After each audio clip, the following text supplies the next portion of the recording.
Hey guys, I'm Crimson Tynan And I'm Rabid Caveman. and today we're going to do Tokyo Ghoul episode 3 review. And to start things off, it was a really good episode actually. We pretty much get like a good plot point, plot progression, and all those goodies. So to start things off, we get these two doctors. Well, one of them is important, but the other one was some random fodder character and got his ass killed by Jason Voorhees, his brother, except he has a freaking spiky ass hair, and also he has a wrench, not a machete. I know. He does it with style too. He cracked his fingers all the time. I know, he's like, yeah, before he killed the doctor, he's like, yeah. I'm like, he would fit in a horror movie. I'm just saying. Horror movie. That would be kind of interesting. Yeah. Also, in the beginning, we get Kaneki and Butler Alfred, since we don't know his actual Japanese name, so please forgive us. In Japanese, Alfred teaches them the art of making coffee. And also, and the arts of how to be a binge eater. Binge eater. That's actually true, because he tells them, eat your food. Do not digest it. Like sandwiches, then don't digest it and puke it out. Yeah, because so this anime, it's secretly an anime to teach the youth how to puke food out, like a pro. He told them to chew food at least 10 times, but not digest because it's gonna ruin your health. And then he's like, "Oh, okay." And then Butler Alfred says, "If you do this as many times as you can in practice, then you can eat with Heidi once again." Hide, you mean? Hide. So also. The animation, what do you think about the animation? It was actually good. There was reflections on the mirrors. When they were walking towards the ghetto areas, you can see graffiti markings from gang people. That looked cool. Then people in the background kept on moving. There was like reflections everywhere, and when people were talking, their faces were full of expressions. When someone got pissed, it was expressive.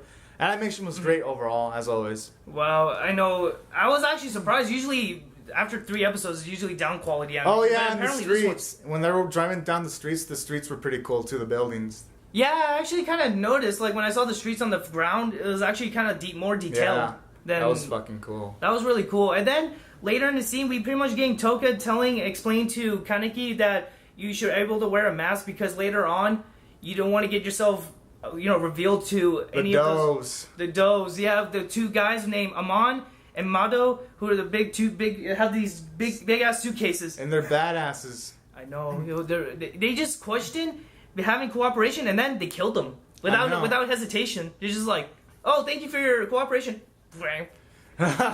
except one of the scenes where the guy looked like he was pretending to be he got slashed, and then he was like a little bit alive, and then two random ghoul characters were just talking, and then he's like, "Oh, this is just what blah blah blah," because I didn't read the dialogue that much, and then he just sliced him behind. I'm like, "Oh, I'm not surprised." Oh yeah, that's true. That was crazy. Holy and the shit. shitty part for the ghouls is they probably can't use their cell phones because the police can probably track it, so they probably can't rely on that shit. Yeah, they can't do shit. They can't even get anywhere else than just communicating with each other by walking the alleyways during the night. Yeah. That's how they can... One of those two guys looked like a druggie model. I swear, like, it looks like he fucking injects himself with fucking drugs because he looks awake all the time and he drinks, like, multiple cups of coffee. Maybe bath salts. Because they look like they have bath salts and you see like, the animation, you see his face, like, look like he has all these wrinklish. Yes. Like, it look like I'm like, "Hey, buddy, did you take bath salts?" Like, I'm not a ghoul, but... Yeah. You must have looked like took bath salts. Except without the... Well, yeah, but anyway, we get also a scene where... What else we get in the scene? I think that's just like... Oh, we also get a scene where they're talking about the ghouls and trying to drive them out because the ghouls are starting to make organized activity. Oh, yeah, and they're going to pretty much work together if they don't work things out, because sometimes they'll join alliance. Because, Yeah, like... Pretty much, we don't know where Jason is, but they're pretty much looking for any ghoul who's out there. But the main concern that they're looking for is Jason, because they have the sample of the wrench, and that's the only thing they found that when Rize threw it. So that's the only big clue they found so far. But they're still looking for it. It's for them. You see, Mado look like he never took a sleep at all. He's just been staying up and staying up and staying up till like. You even see his eyes, like one of his eyes like normal, you see the other one like big eye. Like, even Amon doesn't even try to change him on. He's like, he just deals with it. He was like, "Well, this guy's crazy, fuck, whatever."